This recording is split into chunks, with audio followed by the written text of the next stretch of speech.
last, I call upon Mr. Devdasan to take us across his presentation. Good afternoon. I'm going to take you across again, maybe not the worm, but definitely from the field, experiences from our work in Tumkur over the last 1 year. What we have been doing in Tumkur is trying to introduce a kind of district health system strengthening intervention. And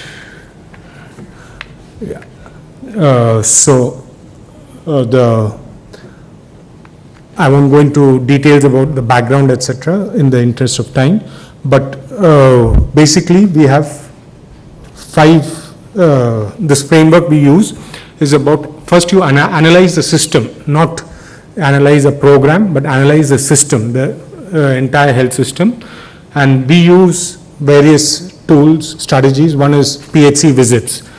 We visit various PHCs in the system, try to understand what is happening, discuss with the PHCMOs, with the ANMs, etc. We use data from routine HMIs, which all of us know is not the best data, but it helps us give an idea and also helps give an insight for the PHC medical officers on the incongruencies of their own data. And finally, if required, we do some small special studies.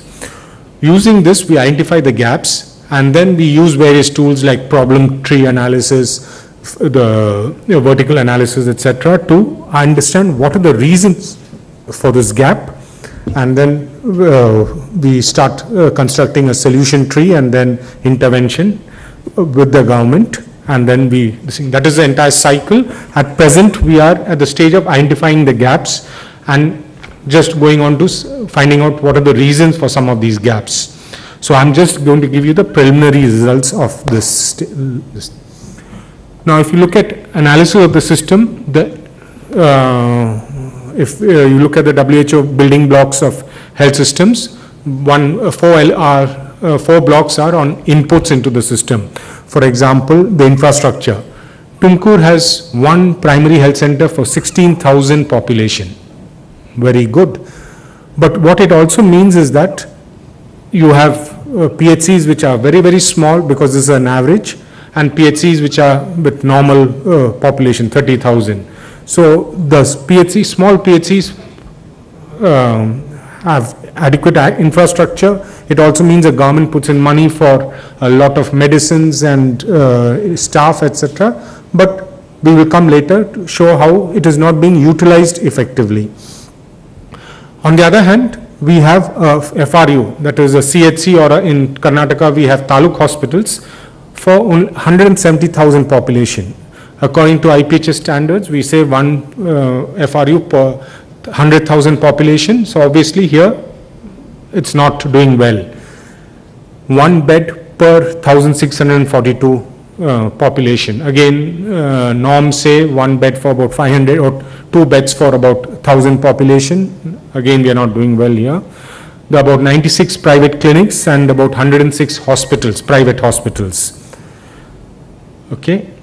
Now, if you, unfortunately, we didn't have, Now, if you look at the human resources, norms say we should have about 85 medical officers or doctors per 1 lakh population. There are only 12 government medical officers. So obviously, very inadequate for a district. Unfortunately, we could not, could not clean up the private sector data because there's a lot of duplication. One doctor in many clinics, one doctor in many hospitals, etc. So I don't have that thing. One major issue that we finding during our PHC visits, etc., was, okay, number is low, but what about the competence?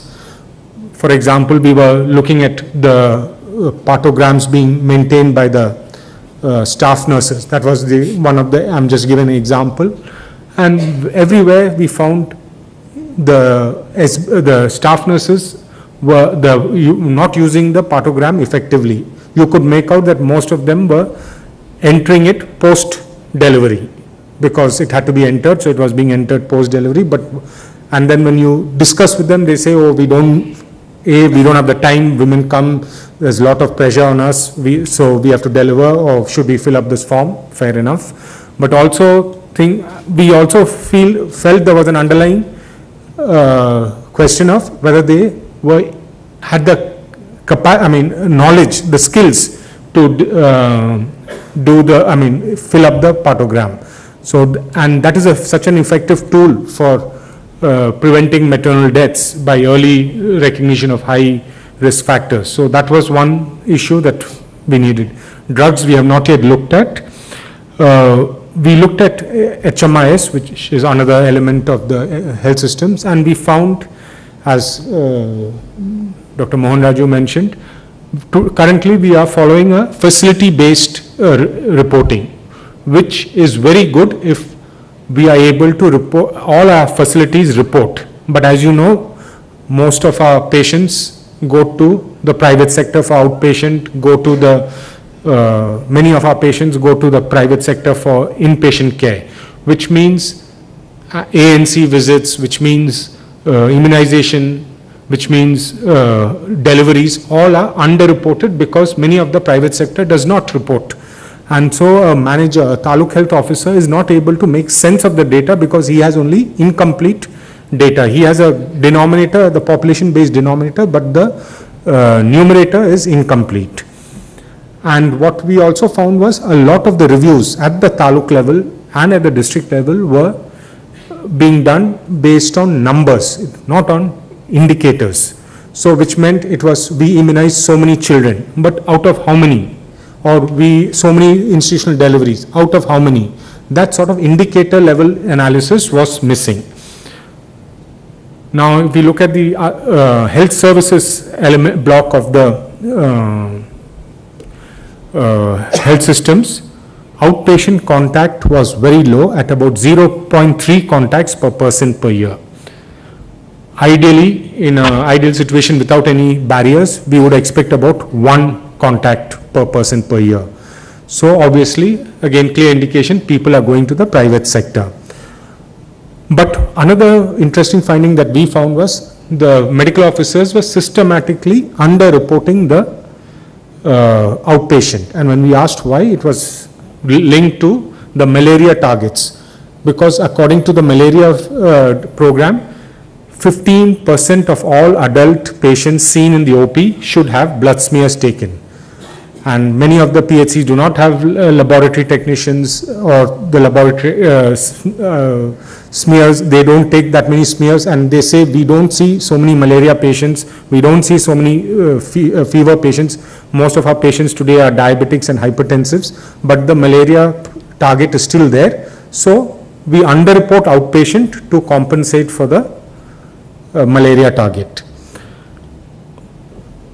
Admission rate, 12 admissions per 1,000 population per year in the government sector, which again that means majority are going to the private sector for admission. What was a little worrying was 92% of the admissions were happening at the PHC level. So admissions normally we would expect to be happening because of referral, serious patient, major ailment, but most of these admissions were at the PHC level as observations. Child has diarrhea, okay, keep the child for 1 day, observe, and then send the child home. And deliveries, 1/3 of normal deliveries were happening at the district hospital. I think Aditi also mentioned, systematically we are seeing that patients are being pushed up into the system from the PHC to the CHC or Taluk hospital, and from there to the district hospital. So a district hospital which should be seeing only complicated case deliveries, 1/3 of all the normal deliveries in the district are being seen at the district hospital. You can imagine the workload for the poor obstetrician there. And because of this, patients are being referred to the private sector for C-sections. When we discuss with the district health officer, we discuss with the government program officers, the policy for them is NRHM, we have to reduce IMR and MMR. So they see the entire work through the lens of IMR and MMR, and very little beyond that, which is a very narrow vision of the health services. PIP, we found as an annual ritual. I think this was discussed earlier also. It is just you make plans in September, October, November, and then you don't know what happens to it. You send it to the state and then you don't know what happens to it. Yeah. This is something, yeah. This last slide, we just looked at why is this all happening? Why? And we took maternal health as an indicator because there was so much government interest in that. We said, why is this happening? And we analyzed the actual, in Taluk Hospital, what happens. And we took the data for last 6 months and we found that out of 180 days, the obstetrician, sorry, I'll go say, there are 4 specialists in this Taluk Hospital, but all of them are doing general duties. That means they are working not as specialists, they are working as generalists. So in the outpatients, the obstetrician will see a pediatric case and the pediatrician will see an obstetric case, etc. So their specialist services are not being fully utilized. Then come after 5 p.m. when they do duties, again it is the same. It is the obstetrician on duty, then next day it is an anesthetist on duty, and the next day it is a surgeon. Which means if on the day when a surgeon is on duty and you have an obstetric complicated case coming in, sorry, I don't handle it, I send it to the next level.